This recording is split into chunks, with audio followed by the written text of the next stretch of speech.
Thank you very much, and good morning. I hope you've all had sufficient amounts of caffeine this morning, because the stuff I'm going to tell you this morning is maybe going to be fairly heavy going in terms of talking about political processes rather than having loads of exciting pictures of animals. Just to give a brief word of introduction, I've been involved in some shape or form professionally with animals for the last 25 years. Initially, I was an academic working on the field of human-animal relationships. That's where I got my PhD as a sociologist. And then nearly 15 years ago, I had my pre-midlife crisis, and I thought, I want to go and do something else. And I went to work for Bond voor Dieren, which is fur for animals in the Netherlands. So fur was actually one of the first campaigns I was involved in as an activist, as a teenager. So it was great to, finally get my foot in the door in the campaigning advocacy world. For the last 10 or so years, I've been working for Humane Society International in Europe. Basically, what I do is I'm a lobbyist. A lobbyist is generally treated as a kind of dirty word. But effectively, what I do in my everyday life is no different from what industry does as well. I spend all my time trying to convince decision makers, policymakers, politicians, diplomats, to do the right thing for animals. I've worked on a very wide range of campaigns. My initiation into EU lobby was on to get the EU ban on trading seal products. And since then, I've worked on a very wide range of stuff, from shark finning to invasive alien species to fur labeling, a whole range of things. So I'm in fact a sort of jack of all trades and the master of none, apart from lobby, which is why I think I was asked to come and talk to you today on this, about how to effectively lobby for animals at an EU level. Just to give a brief outline of what I'll be talking about today, it's going to be divided into three parts. The first part is going to be looking at how the European Union actually works, and this is why I said you ought to have some caffeine in you. And the second bit is going to be talking about lobbying the EU institutions in practice. The third part is going to be more practical for you all, and that's talking about opening up the parliamentary toolbox, looking at the various things, tools that you might have at hand in order to really make a difference at an EU level. And for some of these things, you don't necessarily need to be in Brussels, where I spend most of my time. But you could also be working from your own country as well to effectively influence process. So, this is the first bit. I'm going to tell you everything you ever wanted to know about the EU but were afraid to ask, at least in a nutshell. Generally, people have no idea how the EU works and why it's rarely explained. This is probably one of the reasons why my original homeland has decided to leave the EU. Basically because the population doesn't have a clue about how the EU works, what it does, how effective it can be, especially for animals. Yes, it's never been explained to them properly. So I think it's very good, and as I say, it's not the most exciting topic, but if you want to lobby effectively, whether it be at the EU level or at your national level, it's very important. In fact, it's vital to understand how the processes and the institutions work. So, first thing I want to look at what are the main roles and competences of the main EU institutions. Then we're going to have to look at what areas or issues actually fall within the competence of the European Union, and also what are the main decision-making processes that are involved. Okay, the EU at its basic level is based upon a whole bunch of treaties. The main one is the Treaty on the Functioning of the European Union. Essentially, it's all based on the rule of law. Every action is taken by the EU is taken voluntarily and democratically by all 28, soon to be 27 member states. So if something isn't actually listed within the EU treaty, the Commission which I'll get to shortly what their role is, can't actually propose a law in that area. And the treaty is a sort of binding agreement between all of the member states. It sets out the EU objectives, the rules for the functioning of the institutions, how decisions are supposed to be made, and also defines the relationship between the EU and its member states. Treaties are amended every now and then to make the EU more efficient and transparent, and also to, prepare for new member states to join. I mean, I guess a lot of you remember when Czechia also joined the EU. We had to make it ready to do that, so the treaties needed to be adjusted accordingly. And also to introduce new areas of cooperation, like when the euro was introduced, for example. Under these treaties, the EU institutions are able to adopt legislation, and then the member states go on to implement them. One of the most important things that was introduced in our terms in the last renewal of the treaty, last revision of the treaties for Lisbon, was Article 13, which basically set animal welfare as a key principle that the Union should respect in its policy making. It has a kind of get-out-of-jail-free card in it as well, for things like religious rights and regional heritage and cultural traditions. But it does mean that whenever a policy is being considered, that due regard must be paid to animal welfare. This is a cornerstone in the acquis of the European Union. And it's actually presenting a problem to the British right now, as some of you in the audience might be able to tell, because while the Great Brexit Act has actually taken over all of the EU legislation, it's not taking over what's in the treaty.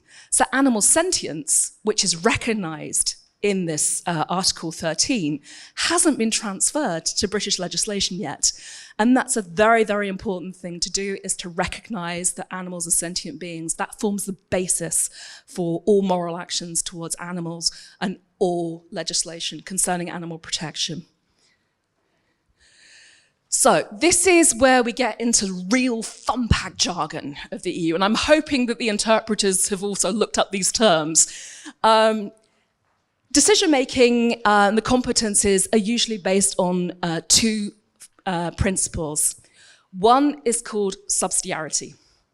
Now, subsidiarity is basically that the EU can't take action except in the areas that fall within its exclusive competence, unless that action is going to be more effective than taken at a national, regional, or local level. Then you have the proportionality principle, which is essentially that any action that the EU takes shouldn't go beyond what's necessary to achieve the objectives of the treaty. And one of those objectives is also protecting animal welfare. So what does it actually mean for animals? Well, EU regulatory action is possible for farm and laboratory animals, but the problem is the EU generally cannot legislate on companion animals. So think of all the situations with stray dogs I know Bulgaria was one of the places mentioned yesterday that has issues with stray dogs, Romania, for example. There's not much that can actually be done at an EU level to legislate on those issues. It's a competence of the member state. It's something that has to be dealt with at the local, national, potentially also regional level.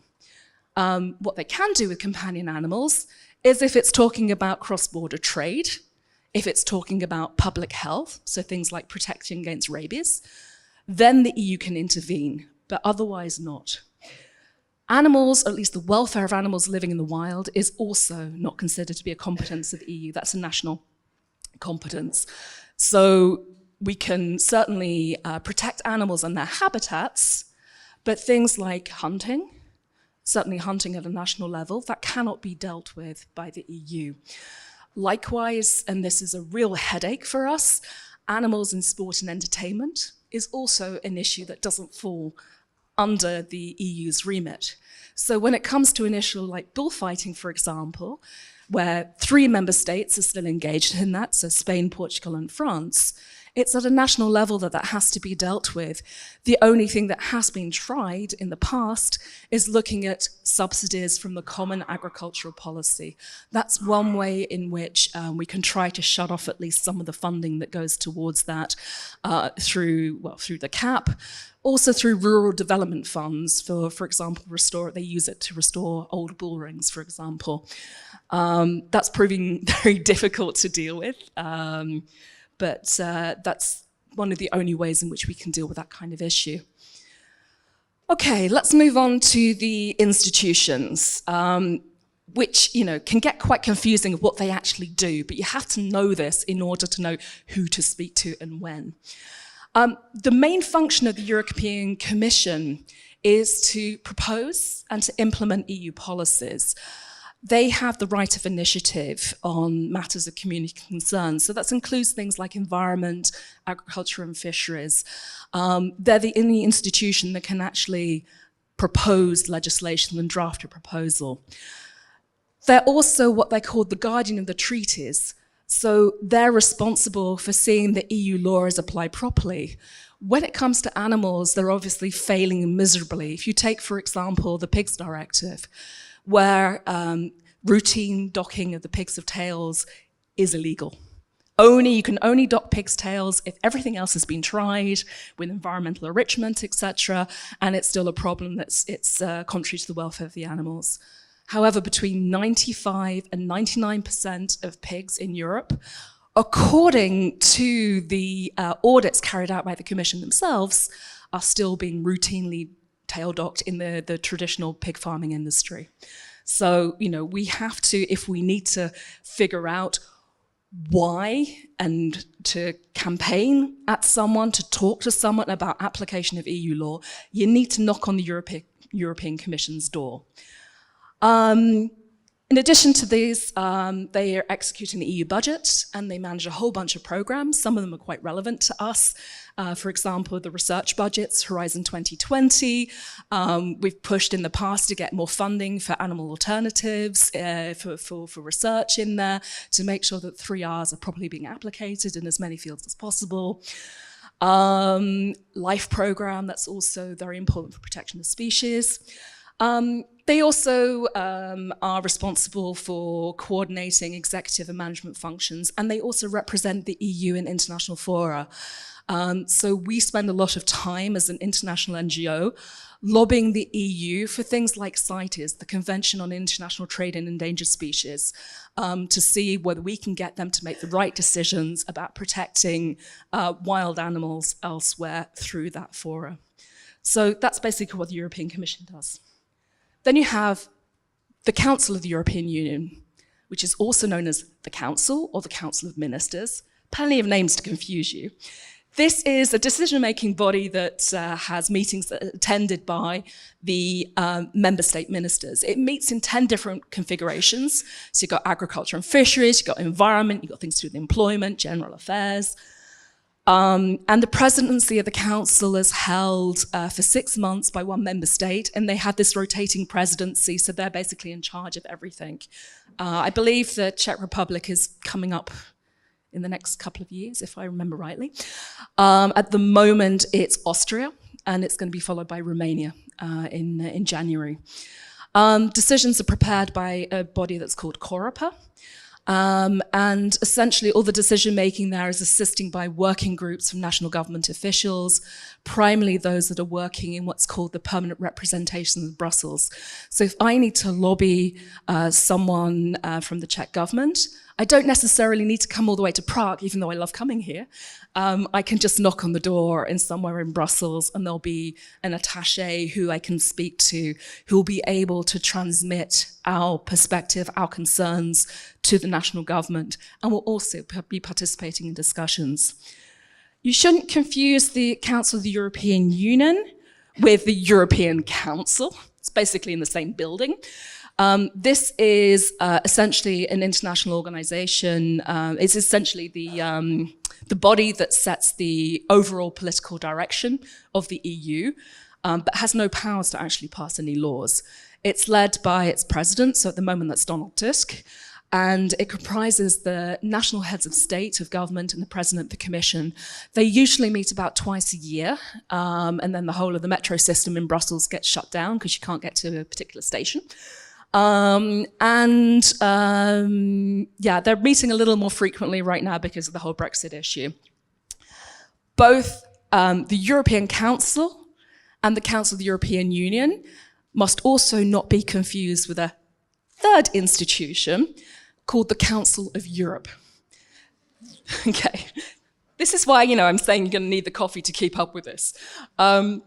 It's essentially an international organization that comprises of 47 member states, and the aim of this organization is effectively to uphold human rights, democracy, and rule of law in Europe. So that extends beyond the 28 member states of the EU to other European countries.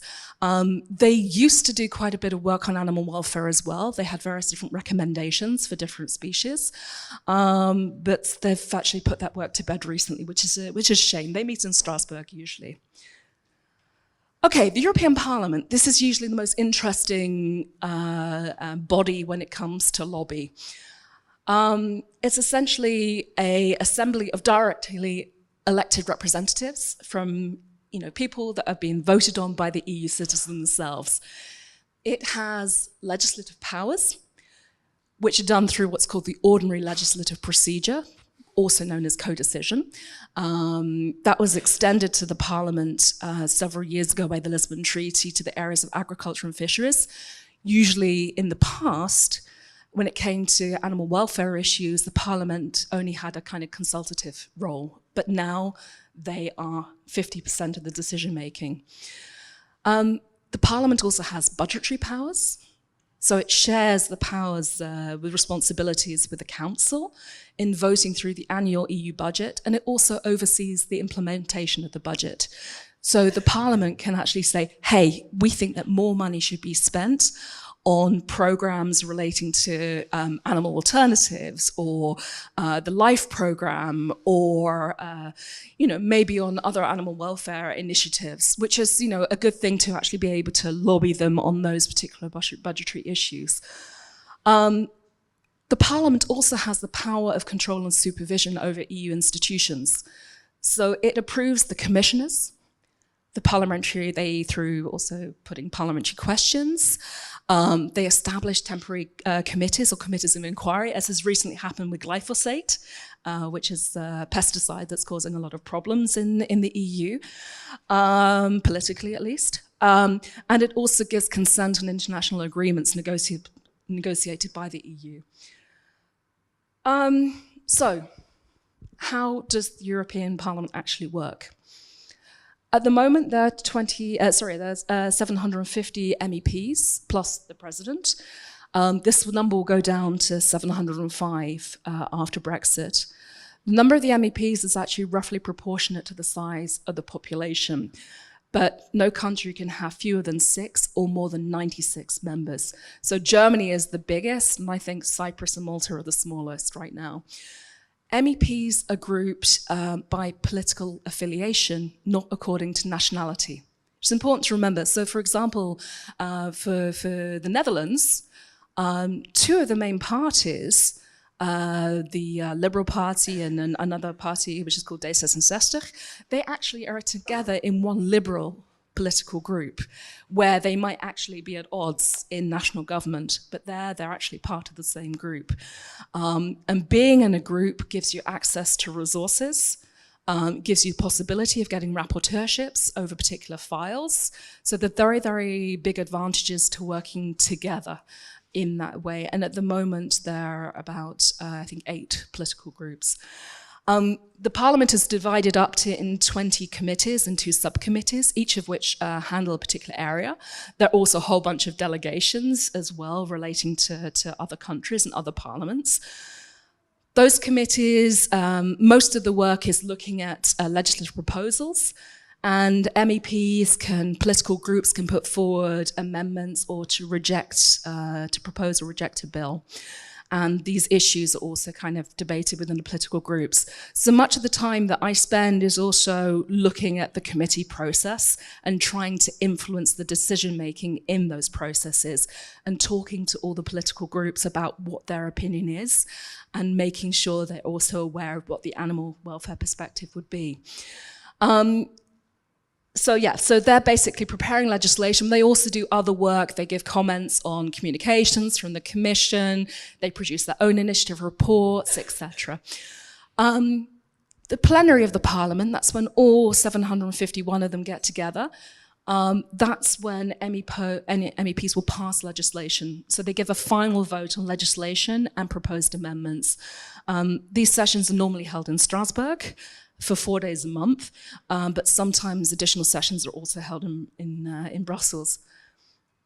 There are a number of other institutions that I'm going to just mention very, very briefly, the ESC, the Committee of Regions, and also other institutions such as the Court of Auditors. I'm mentioning them here because they can, for people working at a national level, be very interesting. Because you also have, for example, the ability to maybe get your representative to organize a room if you want to hold an event, to be able to put your positions forward. They're not very well lobbied, I have to say, but they're very interesting, the first two in that regard, and they also have a lot of level of civil society engagement, which is important. European Court of Auditors, they're very interesting right now. They're in the process of looking, doing an audit on animal welfare, farm animal welfare in the EU. So you can actually look within those other institutions, the Ombudsman, that's another one where you can actually make a complaint about transparency and process. So these are also very useful things to know. Okay, there are a few key EU decision-making procedures. Co-decision I've already mentioned, that's the main one. That's where the three institutions, one proposes it, two go off and debate it and decide, to change it or kick it out or whatever.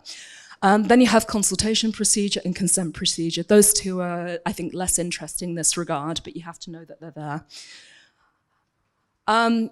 Before I go on to the second section, I just wanted to say a few words about the better regulation agenda. I don't know whether any of you are aware of this.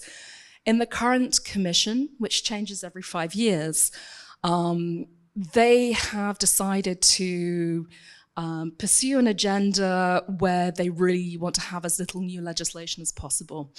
So essentially what they've decided to do is to look about how EU policies are being designed, to evaluate the existing ones, and to look at them as much as transparently you can with citizen stakeholder input.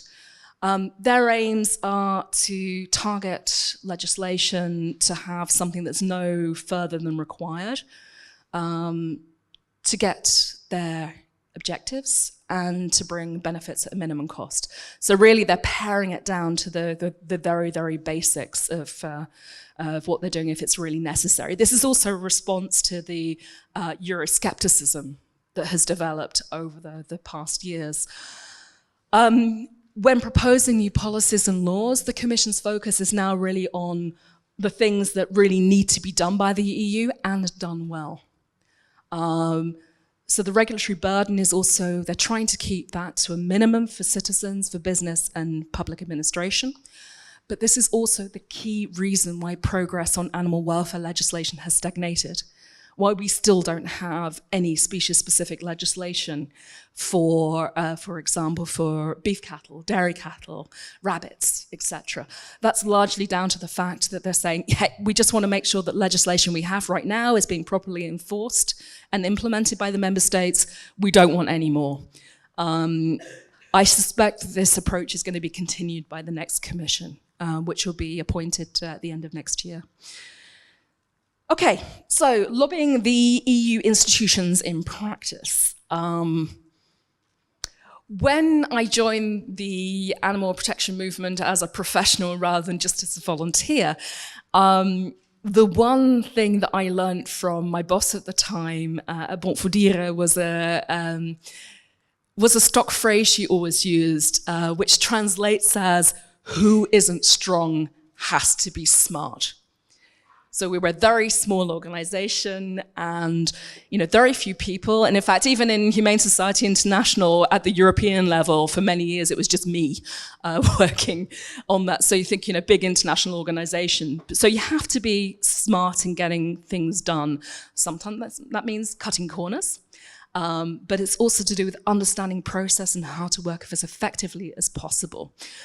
So I would suggest that anybody working in lobby takes this on as their mantra, okay? Because it's not to do with strength, it's to do with being very smart. So, oops. Okay, a few basics for lobbying at the EU level.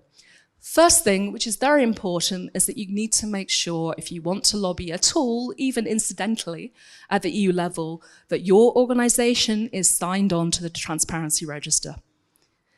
Because you won't be able to meet with high-level Commission officials if you're not. And also, increasingly, MEPs are actually asking you before agreeing to meetings if you're on that register, because there's lots of problems with lobby transparency in Brussels. If you want, and this is linked in the next point, if you want to go to Brussels or Strasbourg regularly, you can also get yourself accredited for a pass to get into the European Parliament, which means you no longer have to bug MEP's assistants to let you in. You can come in, you only have to sign in the morning, get your pass activated, you can go in, you can attend committee meetings, very transparent process. Unless a meeting is in camera, you're able to go in, unless it's a political group meeting. So that's a very good way of getting to know people and also being in the room. Also, find out who your national MEPs are, what committees they're sat on, and develop relationships with them, even if they disagree with you. The person pictured in this photo, some of you might recognize, is Anja Hazekamp. She's a Dutch MEP for the Party for the Animals. There are 2 representatives in the European Parliament right now from animal parties, one in the Netherlands, one from Germany. But you also have to meet people that you don't agree with and build up relationships with those, because, it's like preaching for your own choir in many ways when you talk to these people. It's very good to get things done. That if you need a parliamentary question asked fast, if you need to find out background information about what's going on in the committee, you can get the inside track from those kind of MEPs, the Green MEPs, the animal parties, etc. But if you really want your proposed amendments to succeed, it's far better to go to the centre and to the right of the parliament to get those done, because you're likely to get a broader range of political support by going to the Liberals, or the more centrist socialist, or the Christian Democrats, which are more difficult. So you have to really build those relationships, and also to remember that they might be supportive of you with one issue. So we find often that when it's coming to wildlife issues, when it comes to endangered species, we get a lot of support from people on the right as well. But when it comes to farm animal issues, it might be different. So, your biggest supporter on one issue could actually be an enemy on the other. But you have to always be polite and just build and maintain those relationships and provide them with reliable information. Also, and this is something I hear quite often when someone says to me, hey, I'm coming to Brussels and, do you think you can set up some meetings for me? And then they tell me when they're coming to Brussels and I say, hey, the MEPs aren't there. They're in Strasbourg that week, or it's a Friday, they're not there. You have to know where they are, where they're likely to be, so time your meetings well to know when you have a chance of seeing them.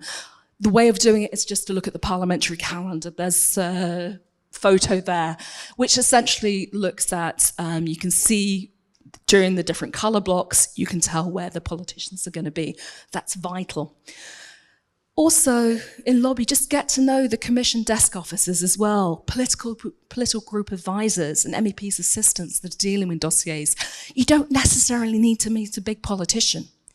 Because the assistants, I was shocked when I first started working as a lobbyist at an EU level, because the amount of power that's in the hands of people in the early 20s, that's amazing.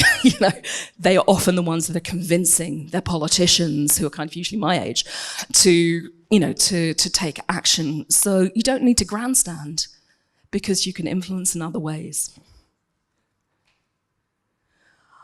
Okay, how to identify and monitor EU issues. This is also important to figure out what to do, because you don't want to come across as looking stupid, effectively.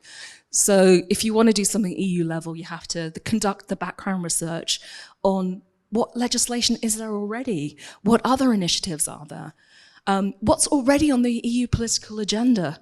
So you can visit, the EU news sites, look for updates, subscribe to newsletters and stuff. You can even, if you got a bit of funds available, to consider using an external monitoring service that just sends you all the information, which saves a huge amount of work. Also learn to use the institution websites properly to monitor the state of play of files. There's something called the Legislative Observatory for the European Parliament, where you can actually see who's the rapporteur, what phase it's in, etc. Also use social media to follow politicians and the institutions and other decision makers, and find out what other stakeholders, friends or foes, are working on as well. And are there any initiatives that you can feed into, that you can join, or events that you can attend?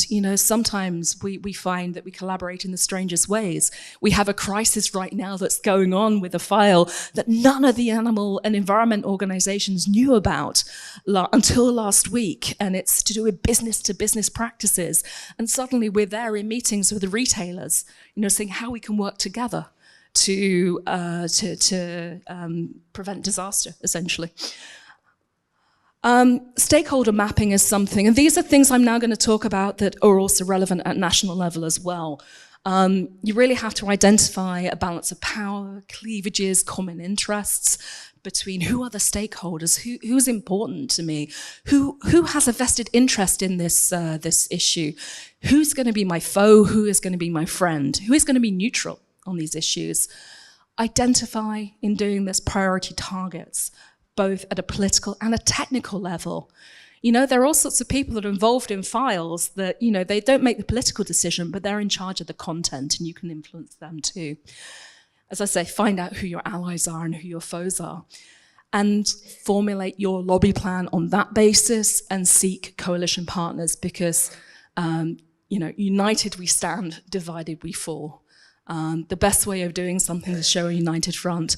So there've been many occasions where I've done a huge amount of work, I've written everything, and then I go and knock on the doors of colleagues in different organizations, and I say, hey, do you guys want to sign on to this? Do you want to add your logo to this? Can you support this initiative? And they'll do that because they know, A, that the work that I've done has been reliable, they support the same issue, and they think, hey, we can get our voice heard as well. So it raises their visibility. It's great for getting cooperative relationships and building with other people, but it's also good to present a united front to the politicians. Okay, these are three basic aspects of effective lobbying. Firstly, understanding the process. We've already discussed that, so I'm just not going to go into any further. You have to know how the institutions work. Reciprocity is also another important thing, because it's a kind of a give and take thing. You're asking people to do something for you, but you also have to expect to do something back for them as well. Within the NGO world, with other stakeholders, but also with politicians. The third thing is something that Toby touched on in his talk before, is to do with reliability and expertise. That's also something very, very important. Everything that you do needs to be scientifically underpinned. It needs to be fact-checked. It needs to have reliable figures, because you're only as credible as the information you give to a politician. If you give unreliable, slanted information to a politician, that will destroy your relationship with them and also their relationship with your organization. You have to be so careful to be a reliable partner. So you really need to do your research, and hopefully your organizations will have experts that will be able to provide fact-checked information, footnote everything, make sure that you can't get a pin between it. Okay, there's two types of lobbying. You have proactive and you have reactive lobbying. Proactive lobbying is essentially that you're trying to get your own issues on the agenda. So you're trying to structure the future debate and legislative action. So the whole End the Cage Age that's recently been launched is a really good example of that. That they're saying, right, we're going to push this issue onto the agenda. It might not end cages, but it probably will have an impact on legislation or rules relating to particular sectors. But it's forcing an issue, it's raising awareness. So that's, you have to choose what you're going to do. You can also, which we often do, is something called reactive lobbying. So that's responding to current initiatives, ongoing initiatives, and also reacting to recent events, statements or circumstances. So if someone has done something or said something really stupid, you go into action mode to kind of counteract that, to do a lot of damage limitation. So those are two things you have to be able to do. You've also got direct versus indirect lobbying. So direct lobbying is when you're directly meeting with those people that are responsible for an issue. So the rapporteur on a report, a head of unit, the presidency of the EU, for example, that are responsible for the files. But indirect lobbying is when you're talking to the assistants or political group advisors, civil servants, and other stakeholders, or through media outreach. You can also, if you have a good relationship with one politician, you can say, hey, could you have a word with your colleague on this? Because that's also another way of getting to them. It's using the contacts and the network you have. Networking, you're only as strong as your network. There's also inside versus outside lobbying. So you've got those that are actions that are explicitly at certain targets. So you're focusing, writing letters, putting together position papers, all those kind of things.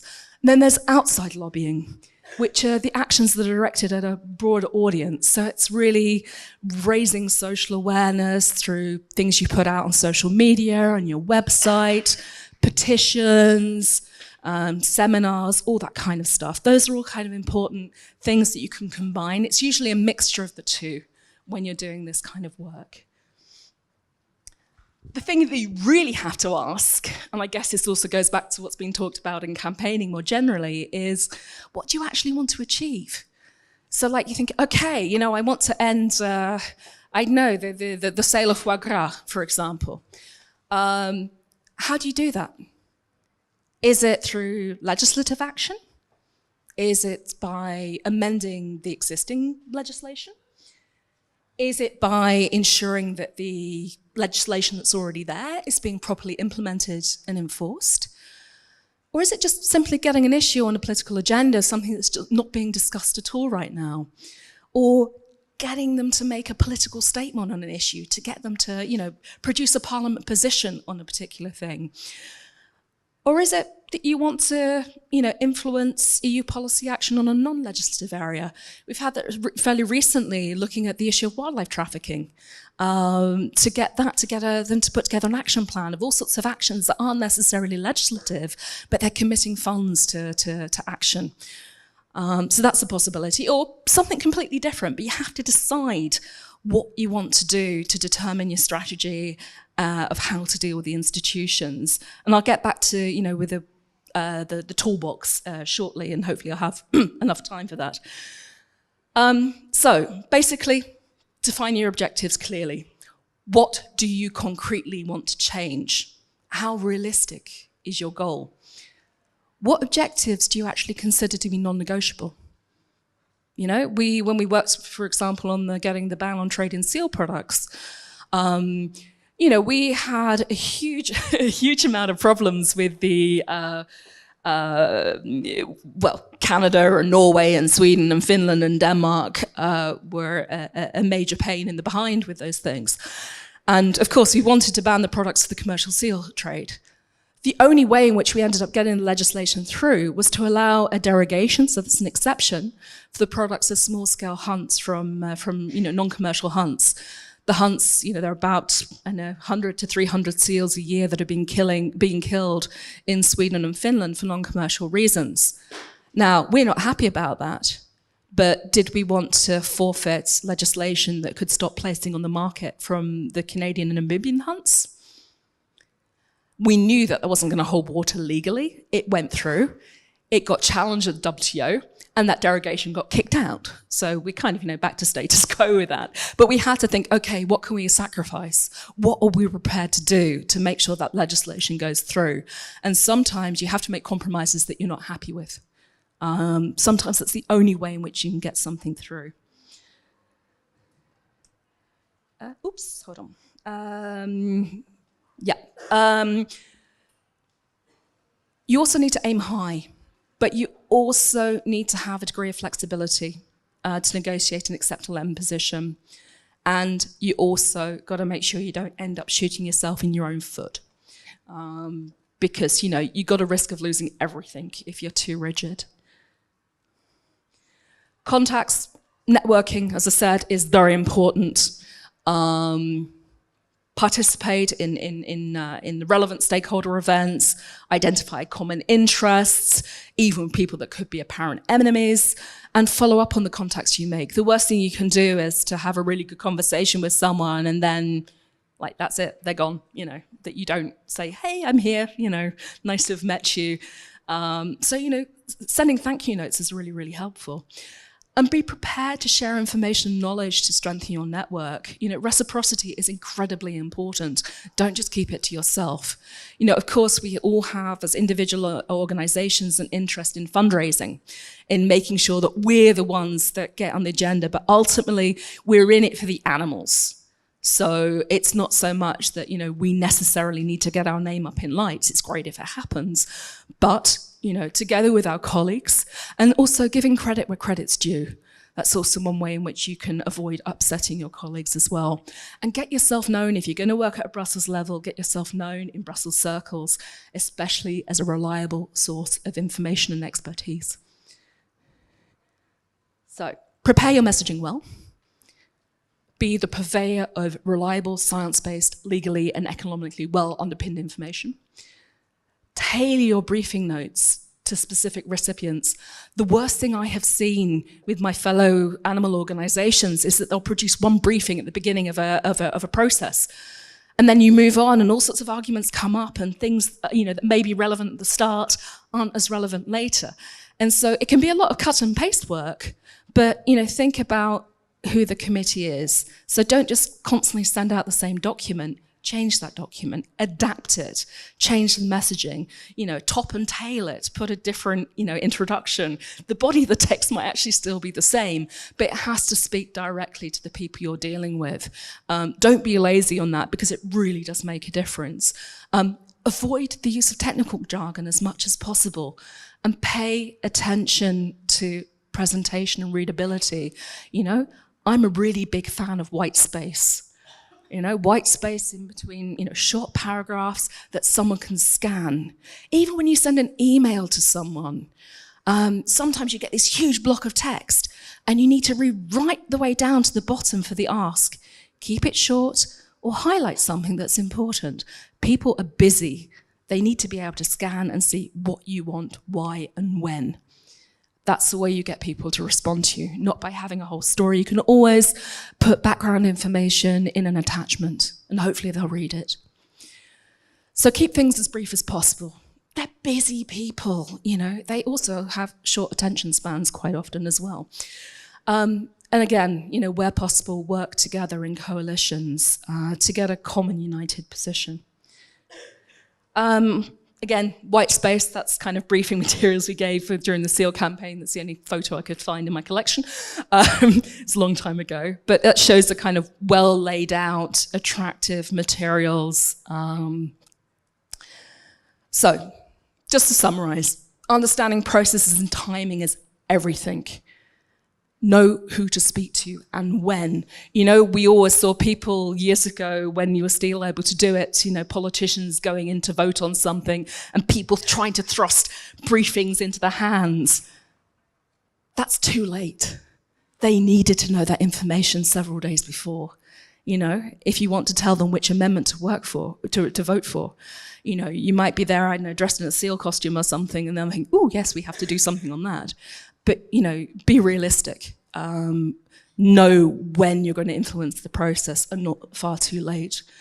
And also realize that the decision-making is the hands of very, very, very few people, especially at a committee level. So don't just contact MEPs willy-nilly unless you're saying, can you influence your colleague? Timetabling, knowledge also is important for strategic planning. Just knowing when certain things are going to happen and when. And that's kind of information you can get from committee secretariats. And demonstrate to the political actors that you actually understand how the system works. As I said, don't balk at meeting assistants either. They're basically the gatekeepers. There's a huge amount of power in the hands of assistants. For you guys, meeting with your MEPs can also be done in your home country. Remember, you are potential voters. A Czech MEP is more likely to listen to you, if you're Czech, than they are to me. You know, I'm a stakeholder, but not as important as someone that might actually vote for them or tell their family to vote for them because they're kind to animals. So also make sure that the people you speak to are in a position to help you. Always have a tangible reason, a concrete reason to meet people. You're more likely to get an appointment if you're saying what it's about and why it's relevant to them. And also always suggest a concrete action that could have a positive outcome or is useful to the politician. And make yourself useful. Do the preparatory work for them. They're really busy. Prepare the stuff all for them. They can put their name to it. You know, that's why it also has to be reliable. And also, very important right now, exploit the potential opportunities presented by the upcoming elections and focus on the candidates that are standing for election or re-election. Okay, find creative ways of engaging. We have a habit of they're absolute publicity whores, politicians. They love posing for photos. So if you create a banner or something for them to hold with your campaign messaging on it, that's the way they can use it. You know, so if you send them a mail saying photo opportunity, they're like, hey, we'll do that. And it's also a good way of meeting new people as well that you don't know. Cuddly toys work really well. Politicians love cuddly toys. We've also done things like distributing campaign messaging on door hangers, lollies. We had an event called the Free Lunch a couple of years ago, which was, we fed about 1,000 people vegan food made from food waste, which was a really successful thing. But we publicized it by putting vegan lollies with a label on them into the pigeonholes of the politicians. So be creative.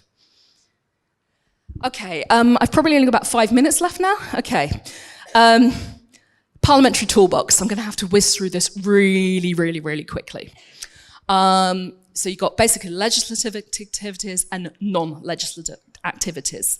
Let's just go through a few of them. You've got the own initiative reports. These are basically things that they say, hey, the Commission's produced a communication on this. We want to report on it. Or something like recently happened with rabbits, rabbit welfare. MEPs said, hey, we want to do a report on this. And those are really good opportunities to be able to put your view forward, to get the Parliament to put an opinion on it. They're far and few between. It's still a mystery to me exactly in each committee when the deadlines are for. To ask them, but they're also important tools that help. They're help in an early phase of the legislative cycle and help to shape the political agenda.